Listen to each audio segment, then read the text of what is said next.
J.Gonzo here. I'm a creator of La Mano Del Destino. It's a comic book about a once champion luchador who's betrayed by his friends and unmasked in the ring. So he loses his champion belt, he loses his mask, he loses his identity.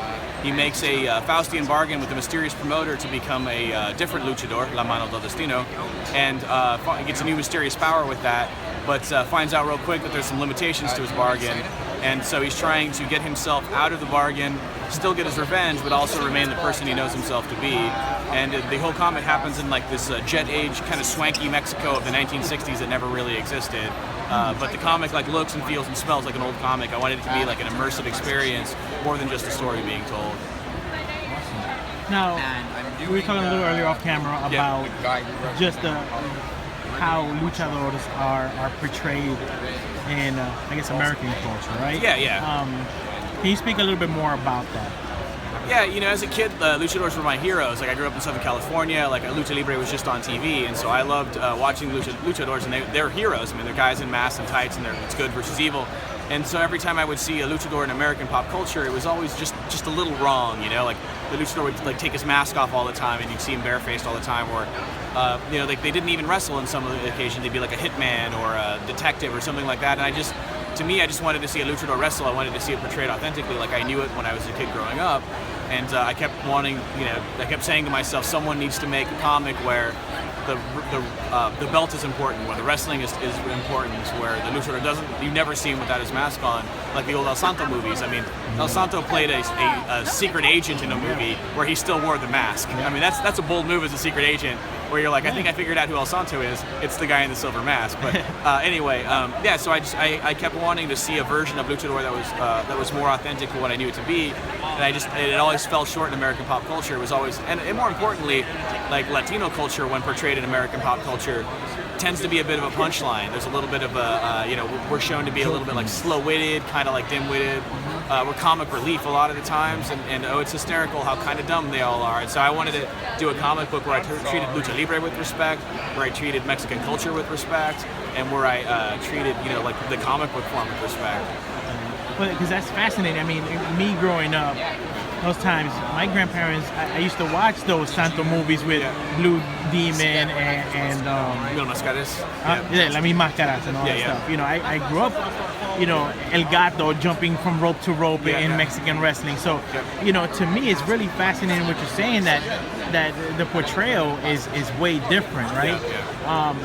Did you draw inspiration from those, especially those three, right? Because that's kind of the big three of movies and the ring. Absolutely, my inspiration is El Santo. Like, that guy, to me, what he did both in the ring and just as a pop sensation in Mexico was huge. I mean, he was a superstar. I mean, and so Mexico has so very few true Mexican heroes. I mean, even something like Zorro is actually a European guy. Like, he's he's Mexican because he was born in Mexico, but he's a nobleman, so he's like of European descent in that storyline, in the canon of that story. So Lucha Libre is an American, or I'm sorry, it's a Mexican invention, and it's a Mexican art form, and those heroes are inherently Mexican. And as a Mexican, that like resonated with me. And I forgot where I was going with the question. What were we talking? We were talking about your inspiration. So El Santo, So I really wanted to create someone who had the same stature and poise as like El Santo, someone who carried himself with dignity. Like, you never saw El Santo being treated like as a joke, or even diminishing himself in any way by doing goofy shit. He always was a very proud, strong Mexican.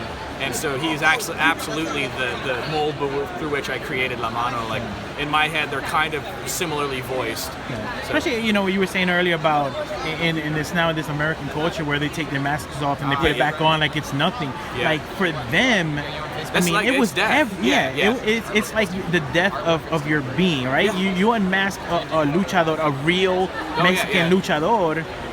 It was Máscaras versus Caballero, right? Yeah. Caballero, the hair, exactly. right? Oh yeah. You know, those matches were significant. Yeah. They had because someone's losing their mask. Someone doesn't get to be that wrestler ever again. You know, and you look at now, let's say like Rey Mysterio came out with a mask, and now he takes the mask off and he's still Rey Mysterio. Yeah, well, that was more of an aspect of American wrestling dealing with him. Like the CMLL or AAA also would have never made him do that. I hope they wouldn't have. Yeah, I think it's just a misunderstanding of what the mask meant, which is why, you know, like in the comic, I let people know that, like, I have my little print that I have where it's like, you know, like, it isn't about them concealing who they are. It's about them revealing who they are. It's literally, it's how they assume their identity. Lucha Libre is Superman without the Clark Kent. There's no suspension of disbelief. Like, Rodolfo Huerta Guzman was nobody when he was walking down the street, but he put that silver mask on and he was El Santo.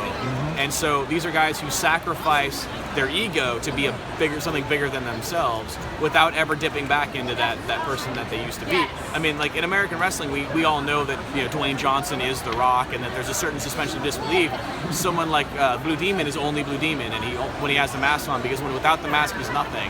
Yeah. And so when you lose that mask, you lose all of that cultural capital that you have. All of that goodwill equity goes away, and you have to start from zero. You know, and the shame of wrestling barefaced. You know, like, it's just these are like the real stakes. I mean, there's a documentary just came out called Lucha Mexico, and they show a guy who did a mask versus mask, and he loses the ring, or he loses his mask, and he's like a good-looking guy, and like all these articles come out about what a handsome dude he is now without the mask on, and he takes his own life like a month later. He just could never deal with not having the mask because all he ever wanted to be was a luchador, and he felt he lost that once he had to wrestle barefaced, even though he was still wrestling in Lucha Libre. But yeah, I mean, these are like real stakes, and so I wanted a story that was heavy, that had to deal with identity and destiny in a way that didn't involve like death and murder. So I used luchador so that someone could experience death and resurrection, right, by losing their mask, which is a death of ego, and then having to be resurrected as a new identity, and having to construct a new identity and construct their own identity.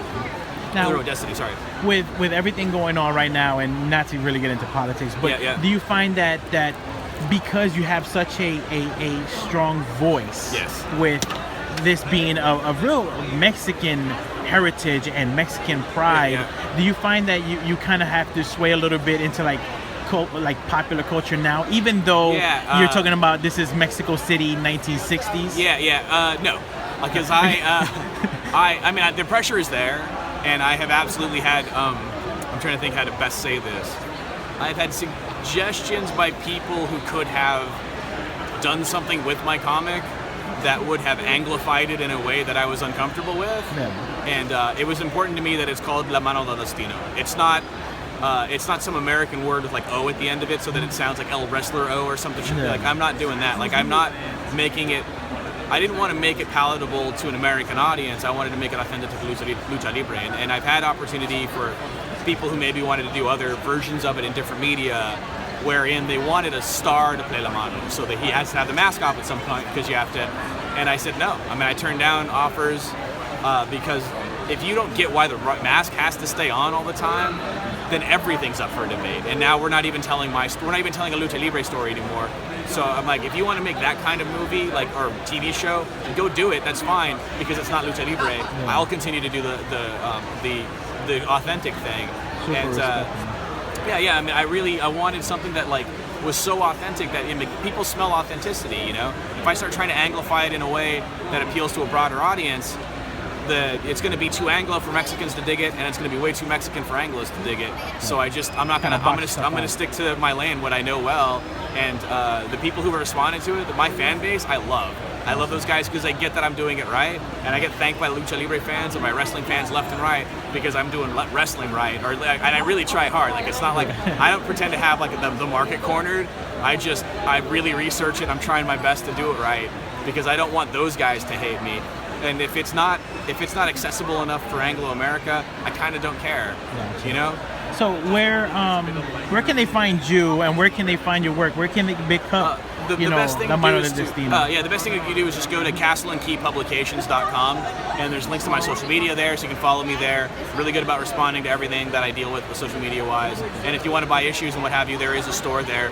Although right now it's very empty, and I found out on my way to New York that it was empty, so I won't be able to restock until like first week of November. You'll be able to like get almost anything on the site.